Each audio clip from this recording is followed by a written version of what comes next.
that really helps me be more productive is if I go from left brain to right brain to left brain to right brain. How about yourself? How do you organize yourself? And do you have any secret ninja technique? Do I have any secret techniques? No. I had a little manual marker. The simple trick is just do the stuff that you really don't like doing at the day, but do it. Once I finish, I'll just peel this off, and it's so satisfying. Someone showed me this cool thing that you could highlight a bit of text and you click on it and you go to another bit of text. And I was like, whoa.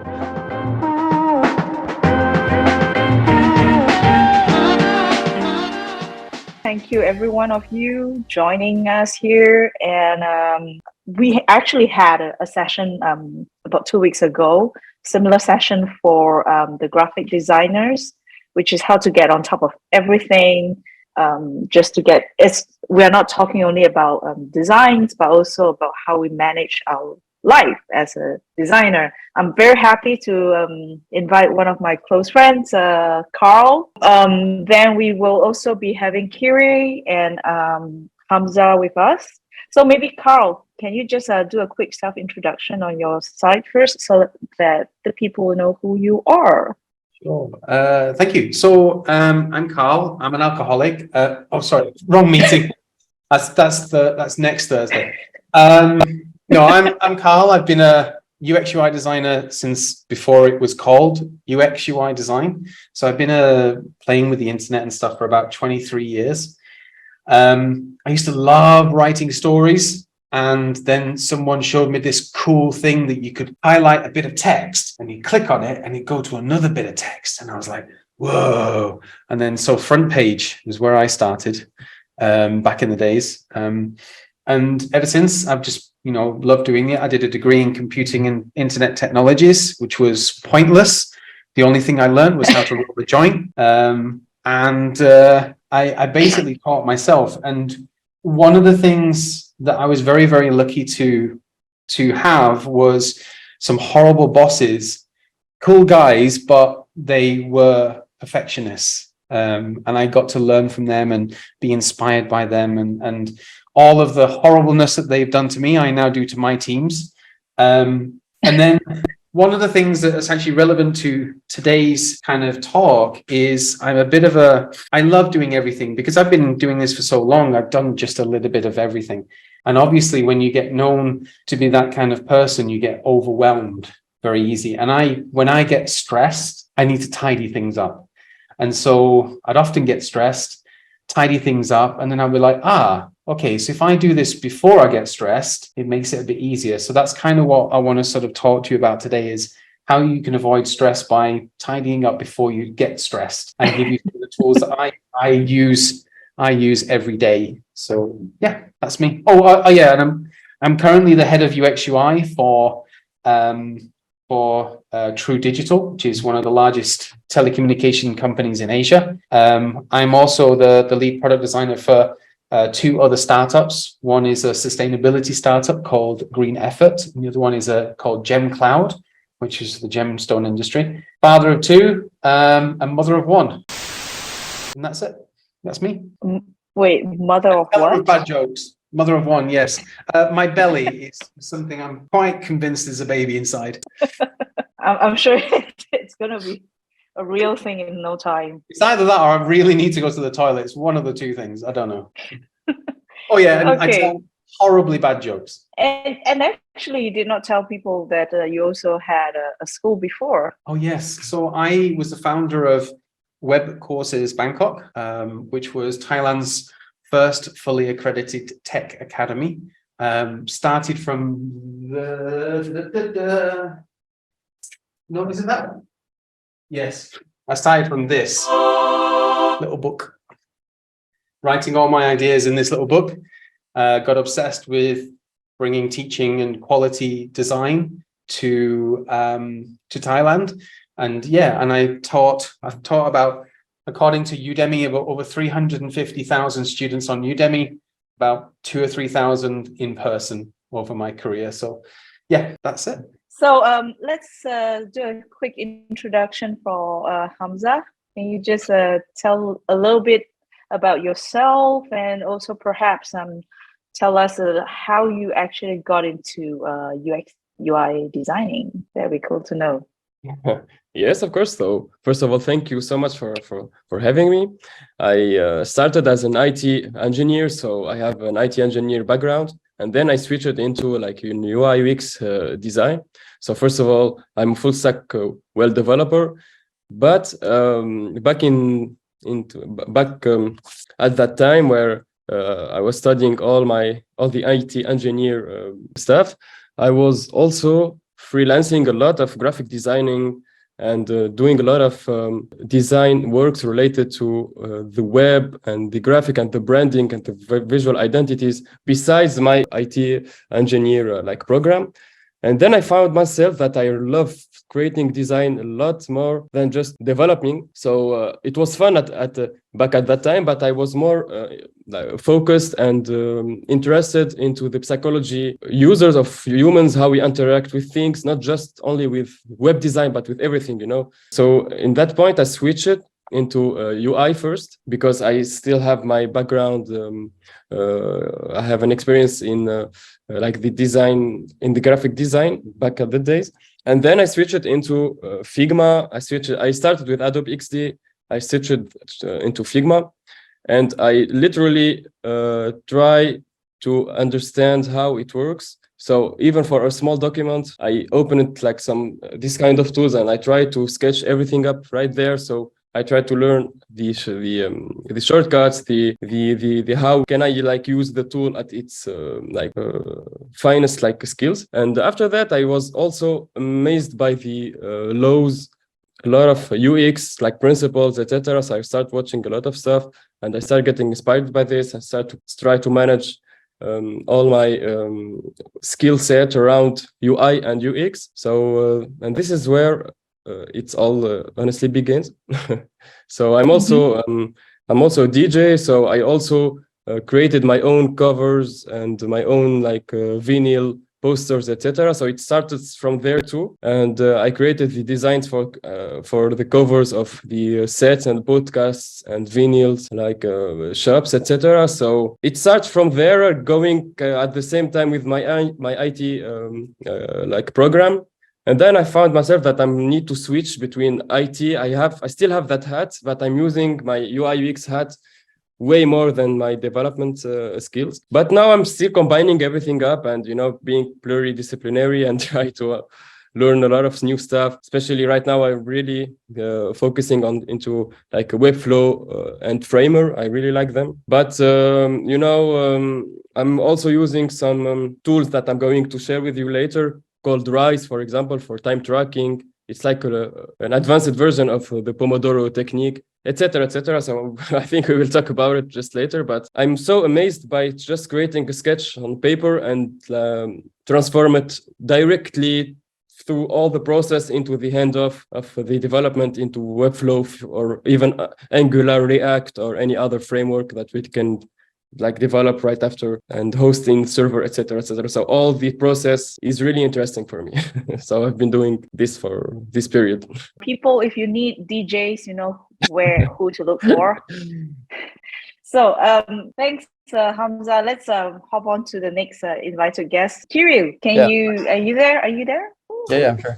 Tell me a little bit about yourself. Tell us a little bit about yourself, and also how you ended up becoming a UX UI designer. Well, like it all started a long time ago when I was probably like a 14-year-old boy, and one of my schoolmates bragged about how he could create some neon lines and fire effects on the photos. So, and making him a cool guy in school. And yeah, looking back, it's funny how it's true like that at the time. So, and as time went on, he suggested me that we work on creating some graphic stuff together. And I downloaded Photoshop, and that's where my story began. So I started creating some graphic stuff for various YouTubers, including video covers and other stuff. And I was initially seeking for a more complex field such as UX. And I decided to pursue UI UX because it seems like a complex and challenging, and I believe I can bring something like useful to the world, myself, and business. So yeah, particularly the UI aspects attracts me more. So this is like a this is how I started off becoming a UI/UX designer. Oh, cool. When we hear what Kyryl has been talking about, you are the head of a UX UI, you have projects, you are actually father of two, and you juggle with so many things around. So the key is task management. We only have 24 hours. Everyone has 24 hours. So how do you actually manage that? That's for you to answer. That for me to answer. Can I show, not tell? Yeah. That's my favorite thing. Can I share my screen? Oh, sure. Yeah. All right. And I can actually Oh. a link for this if you want to join me. How do I talk to you guys? Can I post it? You can send on the chat. All right. How long do I have to answer? 10 minutes, right? I have 10 minutes to answer this question. Is that correct? It's up to you, 5 to 10 minutes. Yep. Okay, I'll give myself 7.5 minutes to answer this question. All right. Okay, if you want to join me, please join me. We're going to make this a little bit interactive because I know that this is probably just one of many questions, but I wanted to prepare something that might help us frame the rest of the talk. So may I invite you to come and join me on this FigJam board? All right. And then what I'd like you to do is just follow me. You should all know how to use FigJam. Follow me and then tell me what you did today. All right. Tell me some tasks. So did you update your OS? All right. Did you check emails and reply? Something like that. I'm going to give you just a few minutes, everybody, just to tell me, what did you do today? If you click on my handsome face, you'll come and grab me. So just make a copy. You've got some here. Tell me what you did today. So Georgie, this might not be what you prepared or you wanted me to do, but I got an idea of how to Go ahead. I'm curious. I'm a big fan of show, not tell, like telling people you remember 20%. I did that for 13 years. And people forget. Created new pages for the HR app. Sounds good. Oh, could you just do it one ticket, please, Darina, sorry. Could you do one ticket per item? Had a cup of coffee. That's a good one. That is a classic one. And Kyryl did Hamza has to be a different color because he's one of the speakers. He has to be special. See, he's just trouble. I knew he'd be trouble. All right. Okay, guys. Okay, I'm going to give you one more minute. Just one more minute to tell me what you did today. All right. What did I do today? So I had my team stand up for GemCloud. I updated my portfolio. I bathed the kids. I read a story to be. What else did I do? Ideation. I did an ideation workshop on GemFlow. All right, guys, stop there. Thank you very, very, very much for doing that. Let me just tidy this up. Tweak. All right, so stop just for a second. Right. Okay, let's have a look at this. So we read a story to be, created frames for the web animation flows. Nice. Started to set the color scheme for the project. Not easy. Very good. I've completed 2 tasks, had a great lunch. It'd be nice to know what those tasks were, but that's okay. I had a lesson with a tutor. Brilliant. Reviewed the client's tasks. Had a call with the dev team. Ugh. Oh, God. Just joking. We love developers. Updated the old pages with new components. That sounds hard. All right. Created pages, check emails and reply. Updated my OS. Brilliant. Down here, read the Bible for the first time. Nice. Got rid of the bugs in the cupboard. Nice. Had my regular espresso, G, the original G. Not an uppercase G, but a lowercase G, because she or he is cool as F. Had a cup of coffee. Brilliant. Okay. So as you can see, right, there's a lot of different tasks, right? So I want to give you one of my first tools, because one of the things I felt was very, very difficult is this. If you look at all of these tasks, how do you know what to do first? And how do you know which has more value? So you've probably heard of impact and effort. Right? So an impact and effort. So that's really cool. And you can start to do things like this. And I did it. I did impact, this, right? Okay. And I started moving things. Oh, it's high impact. And I started doing this. And oh, yes, wasn't it fun? Wasn't it fun to do this? But still, it didn't really answer the question. What should I do first?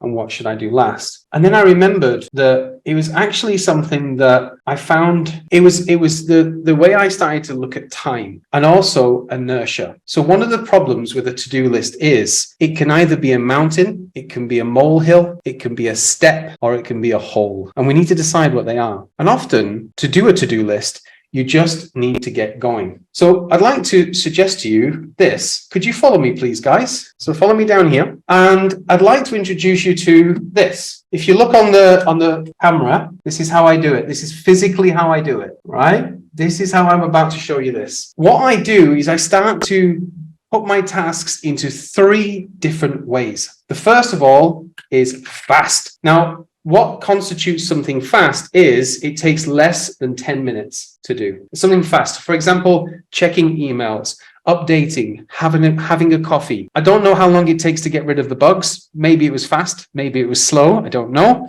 But some of the tasks up here. Swam with the kids, that's definitely not fast. I had a cup of coffee, brilliant. Let's move that down into here. So then I've got my fast tasks. The next one was stuff I have to focus on. And this is less than 1 hour. So fast is less than 10 min, right? And then focus. So something you have to focus on. So for example, getting rid of the big bed bugs. I think that's probably something we had to sort of focus on. Made my homework discussion project. Oh yeah, I think that's something we have to focus on. So something like that. Then the next one is something very, very special. And this is more than, is that less than? I'm probably doing this wrong, but is less than or around 4 hours. So 4 hours, 2 to 4 hours is something I call flow. 2 to 4 hours is something that you flow. So there was someone doing components. Where was that? Is that over here now? Updated all pages with components. That's definitely probably something that took a few hours. Okay. So we have fast, focus, and flow. Now, there's always things that you think, oh, I'll just do that in the future. That's stuff I'm going to do later. So for example, it might read the Bible for the first time. That's something we probably had to focus on. Not too long. Probably didn't do it for too long, but 1 hour, it's fine. Started to set color scheme. We didn't get round to that, I'm afraid. So we put that in the future. Ladies and gentlemen, this is not something I've read somewhere. It's something that I do on a daily basis. And that's how I manage my tasks. Yeah, I hope that answers the question. I've got more down here, but I don't know if I've got more time to explain. Georgie, do you want me to explain a little bit more, or shall I open the... Maybe we should ask them to sign up a course with you. Oh, no. No, I don't do that anymore. I don't teach anymore. I only teach my teams. I'm only here for you, my dear friend. I'm not trying to push anything. So I'm here because you asked me, my friend. So yeah. All right. So who wants to be Carl's friend? So I've got some more stuff about what time and also how I use left brain, right brain. And maybe I could explain that later. Yeah. So maybe let's just skip to Kyryl and Hamza, because since we want to be sure that they will not fall asleep somewhere in that corner. And not saying that you are boring, Carl, but I am boring. My wife tells me that. No, you are totally entertaining. So if for people who's online, so actually in Awesomic, it's the designers here manages several different tasks. So there are every day they'll be handling different clients too.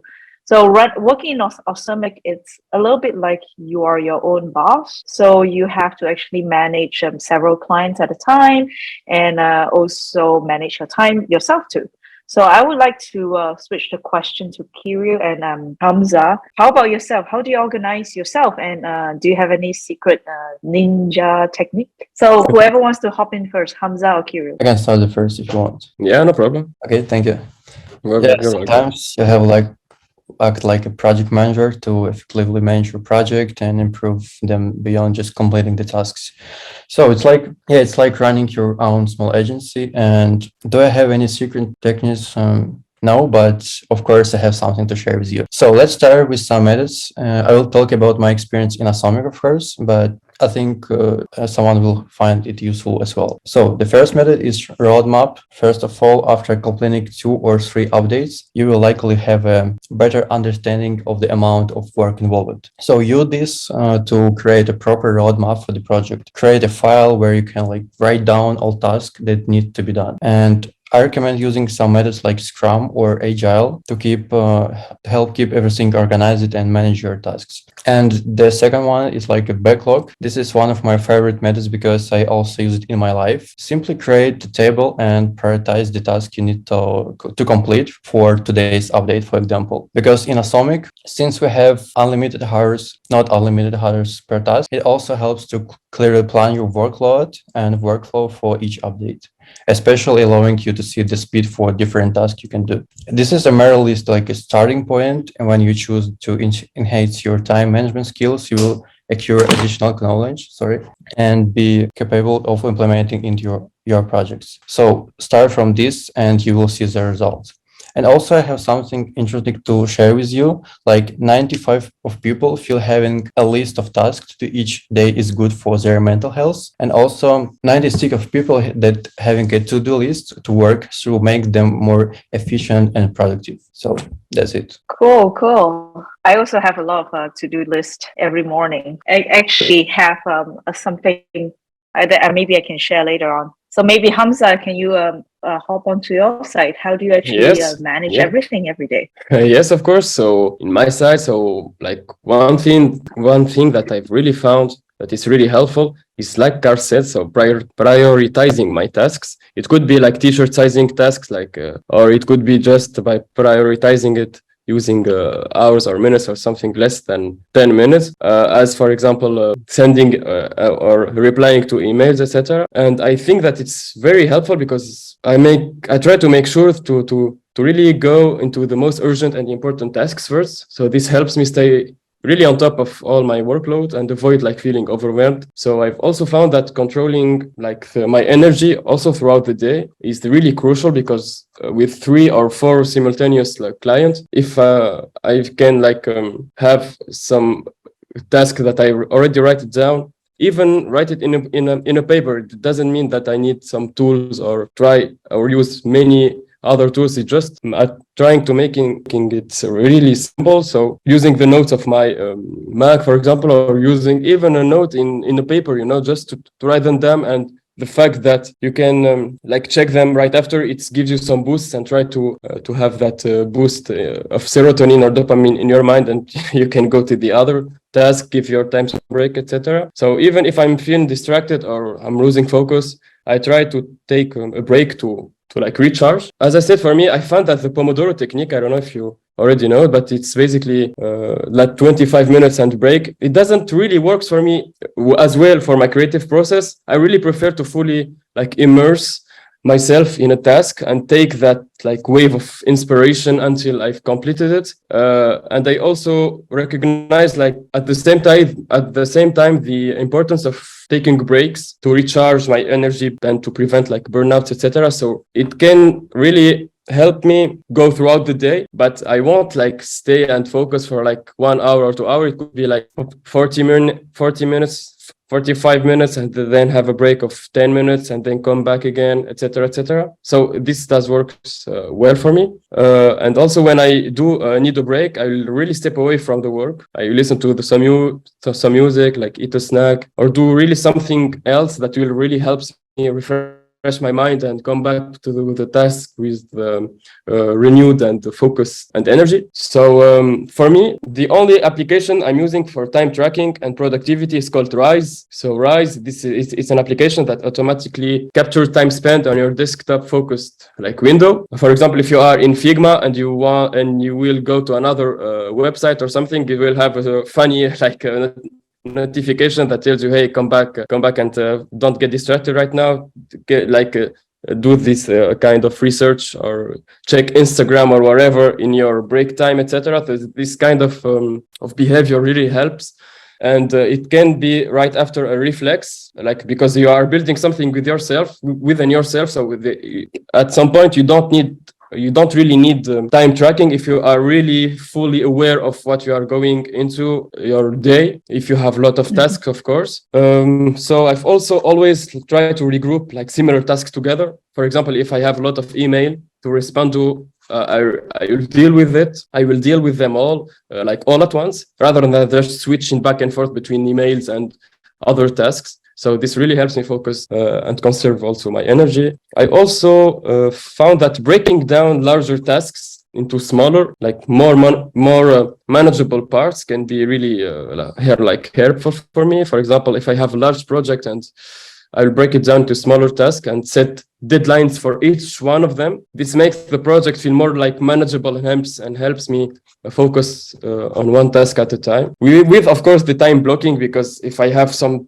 divided tasks, I at least try to give them some time and space in my day, because as I said, I don't have 24 hours. I have 24 hours minus the hours where I'm sleeping, of course. So I try to put like 3 hours, 4 hours in the morning, take a break, and then try to manage the 4 hours, like two or 3, 1, etc. So I'm trying really to manage this kind of time, depending always on the priority of the tasks, because we need also to be like really flexible when priorities like change, because sometimes unexpected tasks or projects just come up, and it's important to be able to adapt and really prioritize as needed. So I really try to stay organized and focused as much as I can, but I also remain open to changing the priorities and new opportunities to try to fill every task in the day. So this is globally what I'm what I'm doing. Right. Yeah. So basically, go ahead, Kyryl. If you don't mind, I had to share something with you. I completely agree with Hamza about the breaks. Like, take short breaks between tasks or meetings, because recent research by Microsoft shows that small breaks help you reset your brain and reduce stress. So yeah, and it's important to know that breaks shouldn't involve starting another work, reading news, or watching some TikTok or like fast food content. So, yes, yeah. it could be really anything. Just step back from the work and come back with a new fresh energy. Exactly. Yeah, I do agree with breaks, because I think sometimes when I have some things that's stuck in the brain, so even when I just do simple like cooking a meal, and then suddenly while you're cooking and you go, oh, I actually know how to solve the problem now. It just comes out suddenly from while you're like maybe chopping the garlic or something like that. Oh yeah, that's how it is.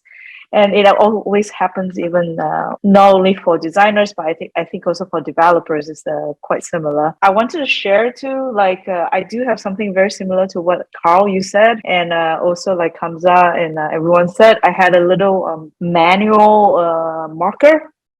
So this marker is like every morning. My morning thing is that I'm just gonna have my coffee. Before I start, I'm just going to say, okay, what are the things that I need to do? I don't want to complete the circle because that's too much work. So it has to be within this circle because of my time is limited. So once I finish, I'll just peel this off, and it's so satisfying. Dip and throw it away. So yeah, I think I'm pretty sure every one of us have very, very different methods that we could actually manage our tasks. Anyone else, any other designers want to share your method? I've got I've got one more point I'd like to say though. when you're trying to think of your tasks, the reason I do the small ones is just to get me going. Like if you're not feeling up to it that day, just do one of those small tasks, and that'll just get you going.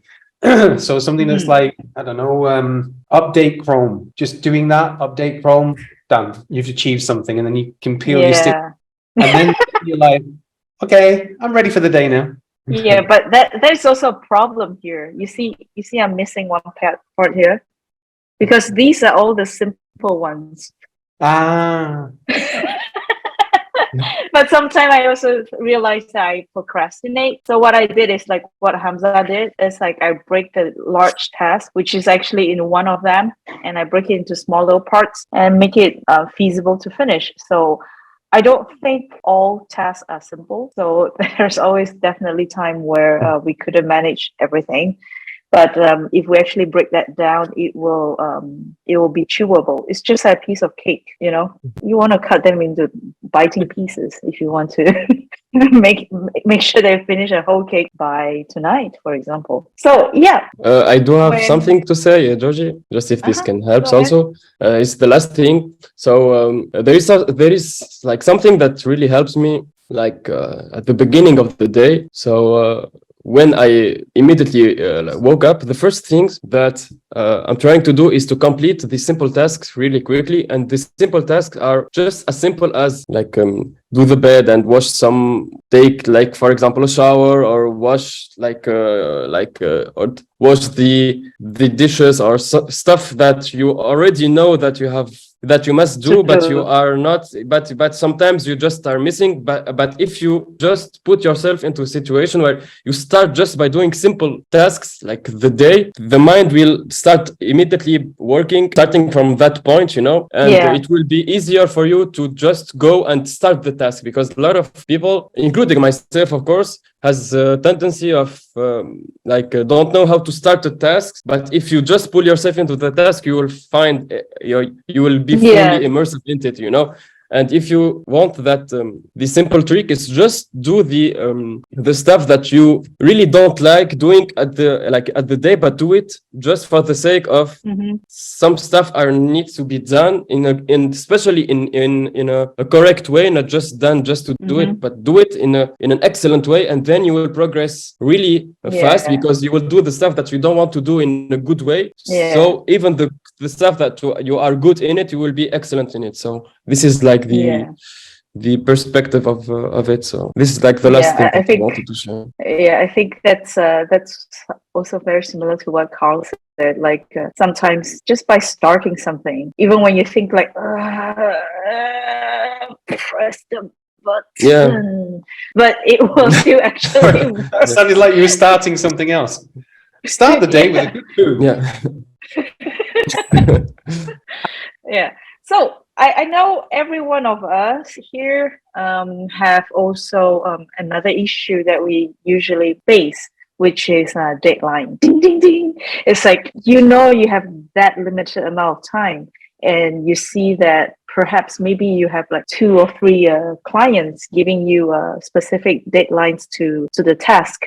Or to your work that you need to hand up and all this. So how do you manage? Like, do you actually, I don't know, how do you communicate with a client, or how do you actually stretch or make miracles happen? Anyone wants to start first? I can start, seeing as Okay.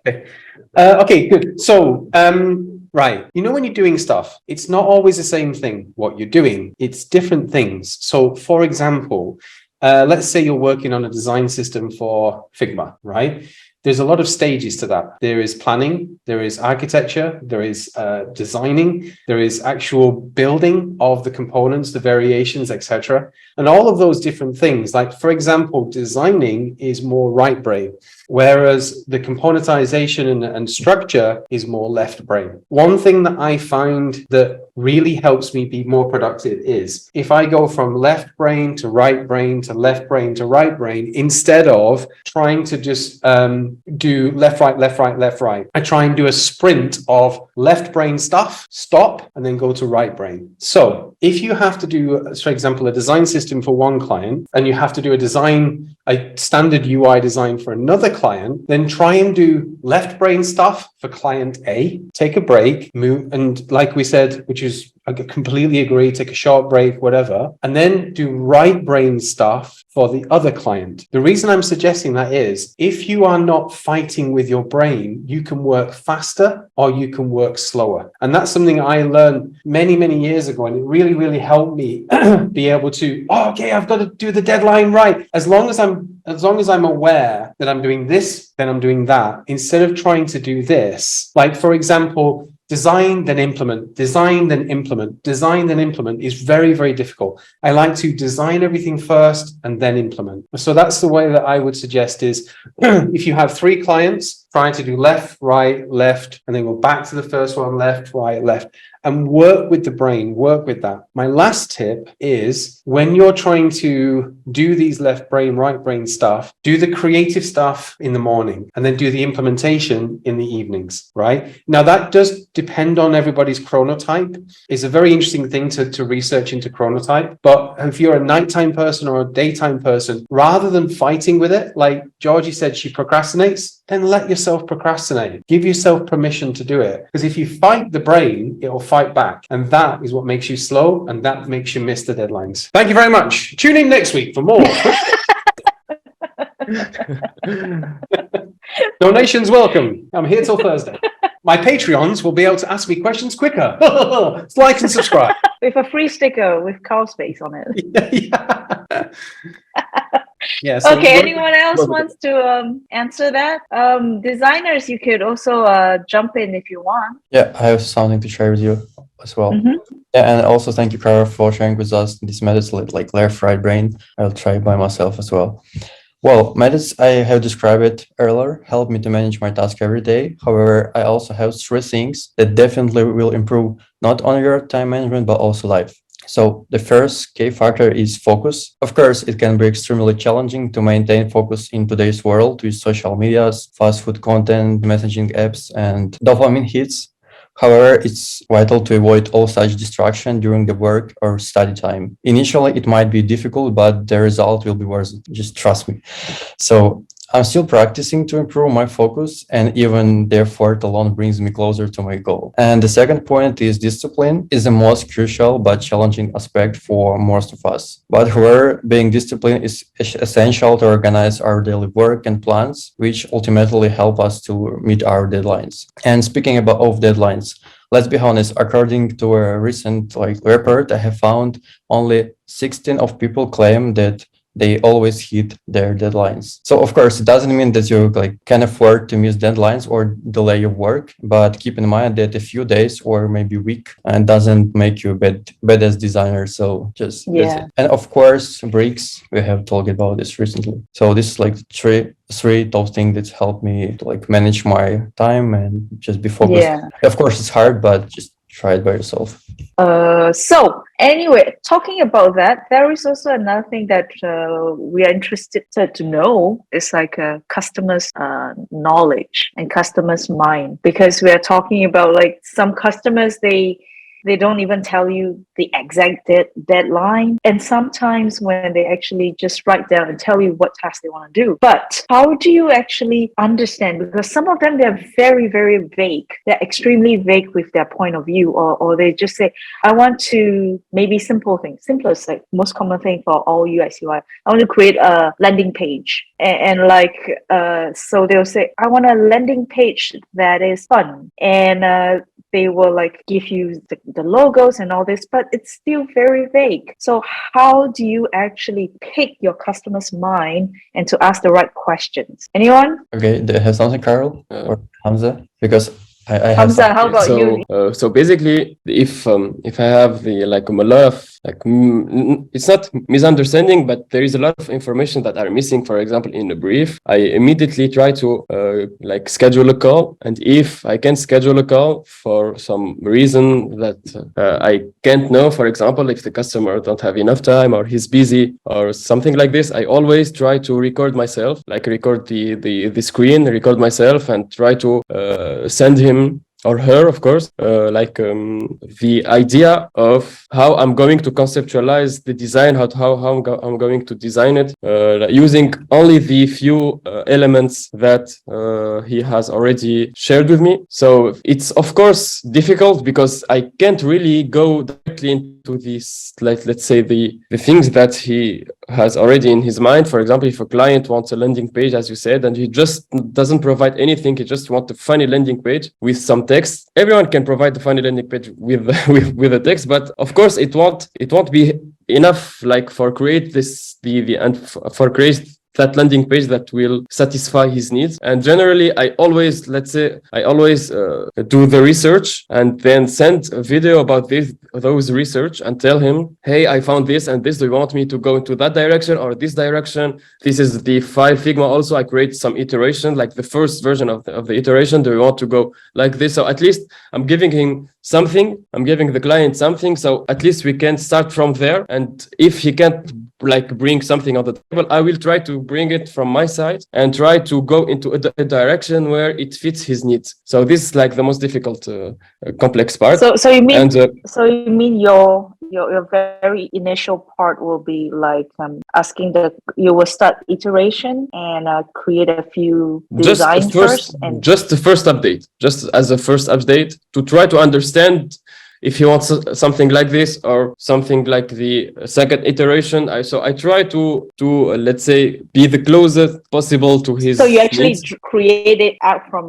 yourself first, right? Like create something first and to show them first. Even yes, it could be creating something like from scratch, or simply with, for example, one of my clients, I've already like sent some links, like some inspirational links, sorry, about a certain landing page. We are still talking about the landing page, and I'm telling him, just tell me which one do you prefer like the most, and which one do you like the most at least, or so I can at least try to understand what is going on, at least, because I really can't understand without any briefing and any information. So at least I'm giving him some informations, and from there I'm trying to build that like step by step that design. Kyryl, do you have similar ideas like that, or how do you actually manage the first time? Well, it's like a quite sensitive question, because it's hard to read someone's mind and people's mind, especially the customer's mind. But in the near future, we will do this, of course. Thanks for technology and intelligence. So, but yeah, there are ways to understand their needs and expectation. So first of all, they like listen actively when communicating with the customers, listen attentively and ask clarifying questions. Then like conduct surveys. Also, you can create some mood board. This is proven methods that always work. So like create some mood board. And of course, it's important to conduct research to gain better understanding of the niche, design patterns, styles, and other related like aspects. So, and this will enable you to suggest ideas to the client properly. That's it. Right. Carl, what about you? Well, the two gentlemen before me have done a brilliant job in saying what to do. If I can just add, rather than say something else, which is, first of all, is find out what they want to achieve with the landing page. So not all landing pages are created equal. Some are lead generation, some are brand generation, some are the goals. The goals. So what are they trying to achieve? But then ask them why. Why are they doing that? Because, for example, if they just say we need more customers, okay, well, what type of customers do you want? And start to try and look at do as much research as the reason why behind things than what that you're going to build. Then I would recommend is find out what level of experience that customer has. So if they know what a landing page is, or they say, well, the landing page is the homepage of the website. No, it's not. Right? Yeah, but that's where they land. Yes, I understand that. But a landing page has a specific job. And so you can start to, by asking these type of questions, you can find out who they are. And then you open your toolbox, for example, like the survey, like doing the research and a video, brilliant idea. And you can start to do the ideation. You can start to do mood boards. All of these things you may need to do, or you may not need to do, depending on the level of the client. So align with your client first on what they want, why they want it, and who they are, and then you can go ahead with your plan for the landing page. Any designers want to ask any questions related to this to add on to it? Alyssa. So I know Alyssa has also been working with Awesomic for some time. Would you like to share how you actually how do you actually usually pick your customer's mind? What are the methods or like the specific questions that you ask to understand what they really need? Actually, when let's say I start to read the brief, for sure I try to align with my client, like to ask additional questions to understand what they want, like maybe to send me some references. But that's a good one. But let's say I always try, if I get already a piece of information from what I could start, I will start from mood board, for example, from, let's say, my suggestions, what I would like to suggest to the client. Yeah. So, and then I'm waiting for feedback, and then they see what I suggest, and we can specify more, like if it fits to the client or not. So yeah, actually this is easy. Yeah. Right. Okay. Interesting. Anyone else want to add up to that, or do you have any other questions? Anyone? I still do have a question for Carl, if it's possible. Sure. So I really want to know how, like, do you measure the success of a design product, and like what metrics do you track, for example? CTR and so click-through rate is a big one for me. to get to the for landing pages. Is that correct? No, like like a full design product. Not just for the landing page. Let's say you have finished like the product is the handoff is ready, and what are how do you measure the success of it and like the metrics? Brilliant. So the click-through rate is obviously one of the biggest ones. One of the things that I like to do is A/B testing as well. So just, is there a design that people prefer? One thing I do with A/B testing as well is I'm trying to measure things I don't know than what I do know. So for example, I don't measure the difference in color. I do it difference in content, or the different in the wording and the copy, which is something that, like, a different color is, if you're as big as Amazon, fine. But if you're doing a standard website, I would rather us try to specifically target the different personas, which brings me on to that. So my conversion rate, I try to base on per segment, because if you try, for example, if you're doing a PPC campaign that is across the board with everybody, but it's not targeted, it's very difficult to see if it's effective. So if you're a single man living in the UK versus a mother of 4 living in the US, your lives are completely different, but you may have ended up on the same website, which meant that you clicked on the same banner. So I try to make sure that any CTR data is segmented, and also is 2 other things I really like to do is install Mouseflow. So Mouseflow is one of my favorite tools. Or Hotjar is a great one as well. So Mouseflow is very, very low tech. It's very easy to install for most clients. And having a look at dwell time, friction score, the amount that they scroll down as well is something that I like to measure. Dwell time is definitely something I like to measure, and obviously CTR click-through rate. Cool. I hope that answers. Thank you. Yes, thank you for sharing. I also back at the time I used like Google Analytics to track like the scroll and the CTRs. So it was really a good experience to try to. It was really back at that project. It was just redesigning the form because it was so it was like ugly, And we try to make something that is like that is more like a type of form, like the type form visuals, etc., and user experience. So we used that kind of tools. So thank you so much for sharing it. But I still do have one. Oh, sorry. Please, can I say one more thing about landing pages? By the way, sorry to get a little bit boring with this, but the sales funnel is actually really good. I always used to thought it was BS, right? Sorry, I know it's old school. No school like the old school, so shut up. And honestly, man, if you think about the sales funnel, you have awareness and then you have interest. Awareness is the banner, right? Or however you're doing your inbound traffic. But the interest has to be that landing page. So it has to be interesting. So that's one thing I think, Hamza, it's a great question about, what are you monitoring? Is like, well, are you giving things, something of interest? It's not like, hi, join our newsletter. Yeah. Wow. Just like this. Just join it, because then you get the news as a letter.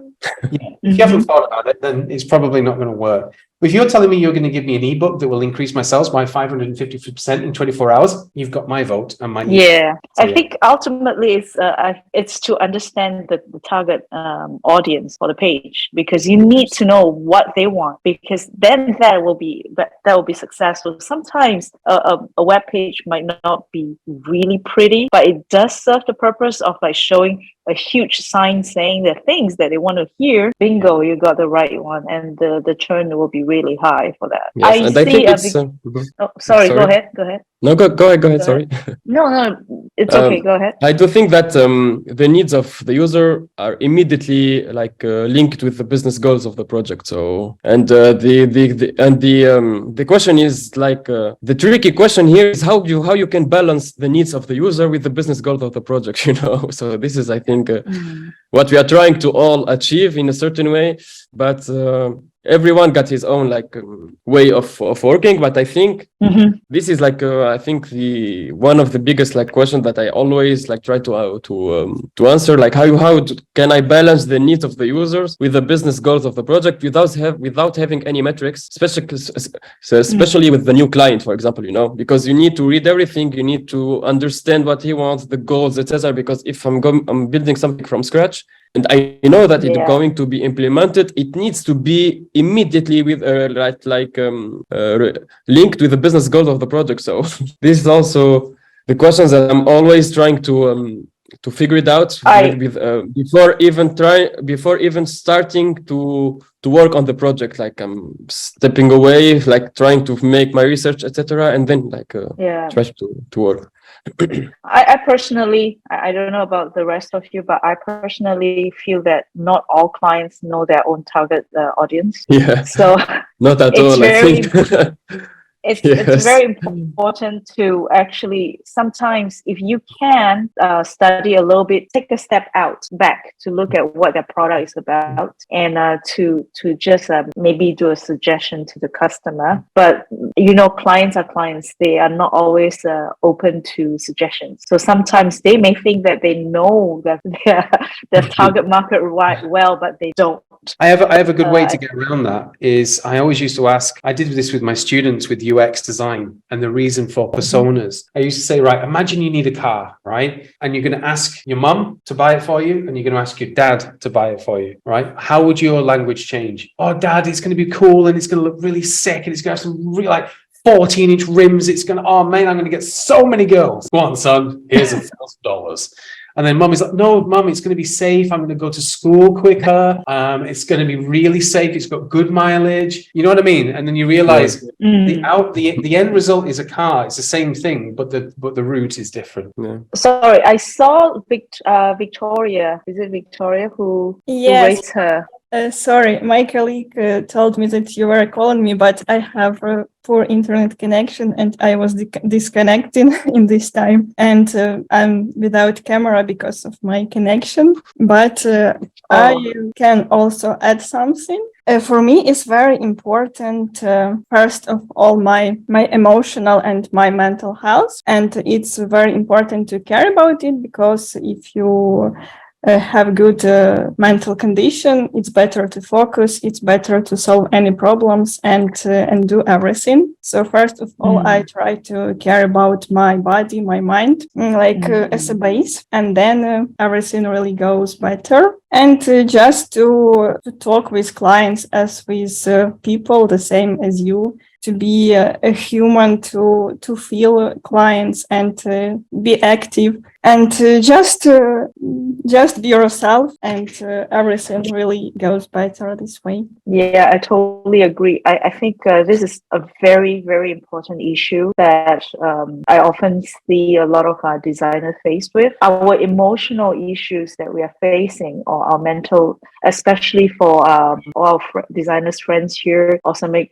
designers, where you are in Ukraine, it's really hard when there are situations where you are feeling stressed or mentally not ready to face it. Do be truthful. It's okay to tell the managers to help you to reach out to your clients, because after all, we are working for people. We are talking about technology, but we're working for people. So please remember to put yourself first. Make sure that you are ready and you can actually start off the day before you work for your clients. Oh, by the way, what music you choose to listen to while designing really matters. I challenge anybody. Very true. I challenge anybody to put in some pop music and then some death metal and see how you design. No. I have my own playlist. My playlist is all trip hop with. Yeah, man. Try match your playlist with no voice, no talking. I mean, it could be scream, it could be that's okay, but no rapping, no talking, and no what's up kind of thing. No. I love liquid drum. Anyone bass. have? Yes, cool. Or some jungle. Oh yeah. Yeah. Some breakbeat jungle. Roman, I see you are here. Do you have your favorite playlist when you work? Roman, can you hear me? Oh, I think he's not here. Maybe he's Me? cut. Me? Yes, you. Yeah. Hello. Yeah. Hello. Yes, I can hear you. Yeah, me too. That's awesome. That's really great that we can hear each other. No, I just honestly, I wanted to say I can thank hear you me. guys. Roman, I like you. I've just met you, bro, but I like you Yeah. already. I like it too. Thank you. Like you're funny. So yeah, I really wanted to say thank you for all these insights, and I hope I will really improve my performance based on your advices. So thank you so much. Do you have a favorite playlist when you work? My question is. No, actually, I can't work when something is playing and distracting me. It's really hard for me to focus. Interesting. So yeah, I work in silence. But so sometimes I used to listen to some lo-fi hip hop, and Nice. yeah, Nice, yeah. that's it. I have one song that I always listen to if I've got a deadline and I'm in trouble. I put the same song on, which is that one. It's just drum and bass. Like if you don't like it, you don't like it. But I do recommend if you have a go-to song that you're like, right, shit is serious. I've got to get this done. You put that on and it just gets you in the mood. Cool. How about Katerina? Do you have any favorite song list here? Most of the time I'm working like in slides, but after the work I'm listening to some rap, you know. Rap? Rap? You don't. Some Which one? Ukrainian, yeah, we have some Ukrainian. Come on, give me some names, brother. Give me some names. Okay, I will say this is the Ukrainian rappers, so yeah. Ukrainian rappers. Oh, that's just Oh, dude, that's not fair. that list too, Yeah, please. I want that list. Come on. Come on, wait a minute. We've hijacked this webinar now to talk about music. I might just cut off the last part. Yeah, I dropped the link on the chat. Then we're going to talk about our favorite food, and we get to know each other so well. Oh, yes. Thank you, sir. Cool. Yes, thank you. I love me some new music. Thank you, sir. Okay, so I guess we will have to wrap up here then. Thank you so much, everyone. Thanks, Carl, for hopping in. Carl is actually in Bangkok now, so it's kind of late. Come and see me in over Bangkok. your site. And thanks, Hamza. Thanks, Kyryl, and thank you Thank you so everyone much. else for joining. Anytime. Bye-bye. Thank you so much.